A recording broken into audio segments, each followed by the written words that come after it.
I am Lizzy with Long Distance Gamers. We are a group of friends who play games remotely due to living in different states. Today I am talking about Neuroshima Hex. I'm going to be ranking all the current armies from 1 to number 19. So without further ado, our number 19 is Mephisto. This is my least favorite army. It has this underground worm basically that you are trying to control. I just don't really like it. It's basically just one thing and you have all these other things that can help him out. But he's just one thing. It's really hard to get the grip of him. So that's why he's my least favorite. Number 18 is the Neo Jungle Army. This one is basically a forest that is hooked to the motherland. So you can get your headquarters and then all of these other ones can connect to it, so you get this really big massive growth that you have a trouble getting through, and then you can get these other roots that add to it that can make it so that you have your army here and then you can connect to this army over here, which is really cute, really fun. It's just, unless you're playing it on the app, it's really annoying to keep track of all of these +1s and these plus melees, because a unit all the way over here could affect something all the way over here. So trying to keep track of all of that in your head, it can get a little bit cumbersome, especially in person. Okay, number 17. This is one that you actually cannot play in tournaments. It is the Doomsday Machine. I really like playing this one. It's kind of a puzzle, because you have your ranged ones, and then you have these that you can have different ports of entry, and then it focuses out another one. And then this one is absolutely my favorite right here, the Tripler. It has 3 points of entry, and then it goes out in 3 different ways. So you can attack something over here that's really annoying you while also being able to attack the headquarters, and just trying to figure out the puzzle to try to get the massive amount of damage that you want to do. That is what's really fun with this. However, I do not like playing against them because they are very annoying if you let them get out of hand. Okay. Next is Uranopolis. This one is a really interesting army because they have to be powered.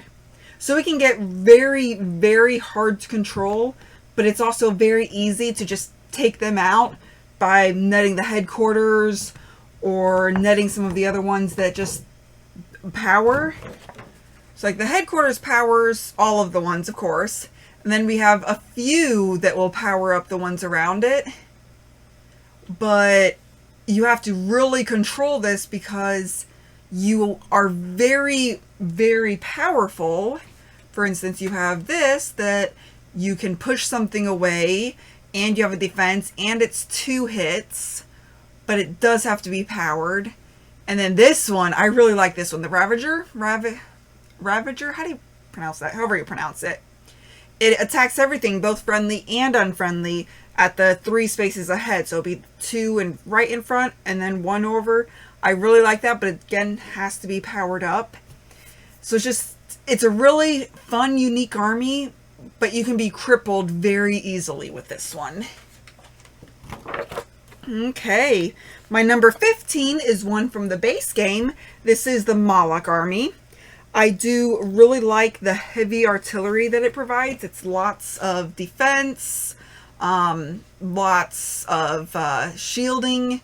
So it's really cool in that aspect. And then my favorite 2 is this airstrike. It impacts a massive area. It is not. It might be in the rule book. But you center it in the middle, and then it impacts all the ones around it. And then I also really like the Clown, as you can choose to have this explode in a radius around it instead of just doing its normal attack, which is pretty cool. And then it can get rid of some things that are a pain in the neck. But it could also just be a normal attack if you'd rather that instead of destroying it and maybe some of your own. So that's one that I really like, has some unique flexibility. Okay, number 14 is the Hegemony. This one I really like because it it's just a melee machine. So your headquarters will increase your melee attack. And then you can have this gladiator, which is really cool. It has a shield, and then it has a defense. So it can impact around it so that ranged won't be able to hit it. And then it also has a little bit of defense. So getting this right up next to a headquarters would be really awesome, especially if you could get some of these other ones around it. With adding some melees, it could be a really powerful unit to be right there. Okay, my number 13 is Borgo. This one I like because it is a very, very fast army. So your headquarters adds a +1 to everything around it. And then you have a lot of 3s and then a lot of 2s. So you can get easily up there. But my favorite one is actually this net fighter. Being able to net the headquarters and deal 3 damage every time you have a battle can be really awesome. You just need to be able to protect him very much, and then you're pretty much good to go. So I really like the net fighter. This is a really fun one to play. Interesting to play against as well. Okay, number 12. This is Death Breath. So this is kind of like the zombie one because you can come back from the dead. Not only do you come back, but you start off kind of weak. And then, so this one starts off with a 1 attack, but if you bring it back from the dead, it then becomes a 3 attack. So these actually get stronger once you let them pass away, once they get taken out of an army. So this one adds 1 to every direction. This one adds 2 directions. It's really fun. The only reason why I don't really particularly care for this one is because I'm not one for the zombie type of theme. I've never been a zombie type of player. So this one is a little bit outside my comfort zone, but the mechanisms that it adds is really cool, really unique. Okay, number 11 is the Outpost. So the last one from the base game. I really like this one because this one makes it so that you can attack twice in a row. So a 3 could go off at 3 and then at 2 as well, which makes it really unique to try to make that headquarters go away while trying to take care of the ones that are doing you damage. So you want to net the headquarters to make it so that they can't keep doing damage, but you also want to make it so that your enemy tiles don't keep accumulating. So it's really interesting on how you want to do it. One of my favorite ones with this one is, of course, the sniper, which is in some of the other armies as well. I really like being able to take out one of the ones that's being particularly annoying, especially if it's a shield that's shielding the headquarters from one of my units, especially if it would be something like this that could go multiple times. This is my all-time favorite one with the Outpost because it goes off on 3 and 2, and if you could get it next to the headquarters, it would go off on 1 as well. And then it's just, you can turn it any which way you need. So if you need it to be a specific direction, you can get it there. So I really like that. And it also can move and turn, so not just turn. So I really like that. Okay, number 10 is the Iron Gang. So what I like about this is it has what is called the Order. So the Iron Gang has these hidden, what are they called officially? Hidden features. So for instance, you have this that's a little bit of a chain. If you get 2 chains in a straight line, instead of doing a battle like this one would do, you could instead activate that iron chain. And it's really interesting because you can do damage to trouble things without causing a battle, which could do you more damage than it is worth. So I really like that. And then this one, you can activate one of your hidden features, which is just nice. And you can do it once per turn. So if you have something that has a lot of shielding or a lot of damage controls, you could get rid of those very easily, hopefully before the next battle, so that they don't attack you. So yeah, so that's Iron Gang. Okay, number 9 is Dancer. This is one of the more unique ones because you have 3 different headquarters that each has 10 health. So you start with 30 health, which is more than your normal. But if any one of your headquarters goes down to 0, you're out of the game. You lose. So you have to protect them, but at the same time you have this really powerful machine if you get them to align right, especially because some of them will beef up the ones around it. So this one will add a melee, this one adds a range, and this one can either heal or add +1s. So that makes them a little bit faster, which is nice. Another thing I really like about this is this action tile. So what you can do is you can cause, say, your object red to hit ranged and hit the thing that is in between that and the headquarters. And then you could cause a battle to happen. Because then you could go straight through and be able to do some massive damage to the headquarters. Or you could do it to get rid of something that would be really damaging to you. It's all however you use it, and it's really nice. Something else with these is you could choose to, instead of playing any of your tiles, you could discard them, and then they do a dance. So you could rearrange those 3 tiles in any way you see fit, as long as they stay in the same 3 spots they started in. So they could rotate, they could move. The only thing is if they are netted, you just take 1 damage to get them unnetted, like that. It also happens with the moving too, just 1 damage, and then they can move away from the net, which is really nice. Okay, number 8 is Sharash. However you pronounce that. So this headquarters is really nice. And this is a printout from Board Game Geek, and it got stuck in my laminator, so it looks really, really funny. Sorry. But this one, it can move around with ones that are around it, which is really nice. And it also comes with this paralysis. So this one would hit the one next to it, and then it would paralyze it. So if it gets damage on that round or that battle, it wouldn't be able to then attack. So you could be hitting something that's annoying while getting rid of it, but it also makes it so that it can't attack. So if it has something that has massive shields, then you could easily go in there, hit it, paralyze it, make it so that it can't hit it, paralyze it, and then get rid of it. And then something else I really like is these explosives. Before a battle begins with these, they will trigger, they will kill whoever it is lined up on that side. So you could just put one of these in a key spot and then have whatever tile that is go away before the battle even begins, and then the explosive, of course, goes away as well. So that one's a really unique one that I really like to play, and timing it right is important. Hey, number 7 is Sand Runners. These one is really fun to play. They have what's called a sandstorm. So when you do the battle, you'll place one of those sandstorms on top of a tile, and nothing can go through.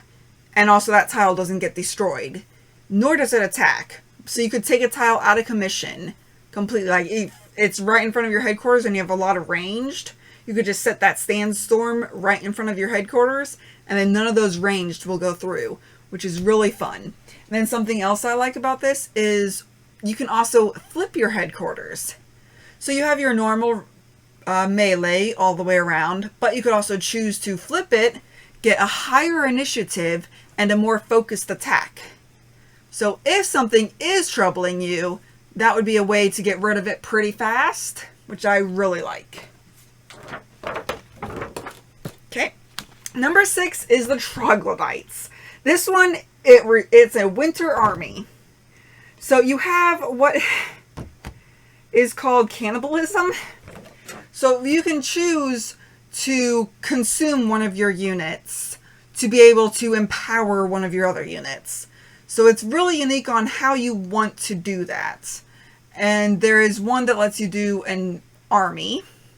So you could get rid, or an enemy. So you could get rid of the enemy and make yourself stronger. So I find that one really interesting to deal with. And of course the avalanche is just kind of a fun one to just wipe away part of the board and restart.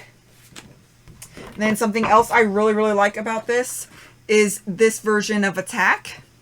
So it's a ranged attack that will go through the tiles connected to it. So it would go through these two and then hit the one next to it, which I believe there is an example of that.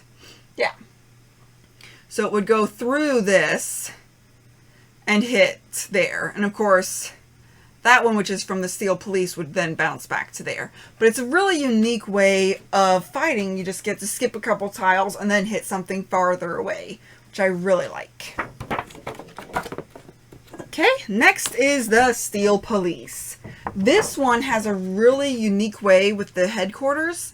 You have a chance to do this steel net, where you take this net and you put it over any unit that you want, an enemy unit, of course. And that unit is just netted. And it can't be gotten rid of even if your headquarters gets netted afterwards. That net stays there.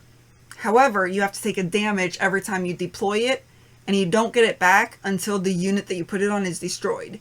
So when you put that net out is really impactful for the game, because you can net something that would cause you an immense amount of damage, but you take 1 damage every time you do it, so you don't want to do it too often, especially if you're only going to negate the damage. So that one's interesting. And then the Judge, one of my favorite pieces, because while it's really low on the initiative, so if you could attack with it, it's really nice because you'll get 2 ranged attacks. However, it has this defense built in that when something hits it, an enemy fire hits it, it will then bounce back to the next spot, which is really fun. So if you can rotate it once a turn, of course. So if you have something that's ranging against it, or even melee against it, and you want to hit the thing that is right next to it, you could rotate it so that it hits itself or hits one of its friendlies. And so it's kind of like a damage control while also being a offensive piece as well. And this piece is really nice to get out and protect, because this one makes it so that that headquarters ability doesn't cost you any damage. So it's really nice to get that one out and about. And then these terror ones, I always love these when they're in armies. This one, you put it out and then no one can place a physical piece until your next turn. So it prevents pieces from being placed. Battles could still trigger and they could still do move abilities and stuff like that, but a physical piece cannot be put on the board, which I really, really like. Next we have Vegas. What this one is all about control. So your headquarters has this $ symbol, which you can buy an enemy army piece. So your headquarters is attached and it doesn't attack anything on this side because you're controlling that unit. And then there are also multiple ones that lets you control, which, where are they? Ah, right here. That let you control other pieces that are just standalones, so you can just place it in a place that you really don't want an enemy token to be placed. But if they are placed there, you could control it, point it towards their headquarters, have them be attacking themselves. I have had an interesting case with this with the Dancer Army, where I've controlled 2 of the 3 Dancer armies.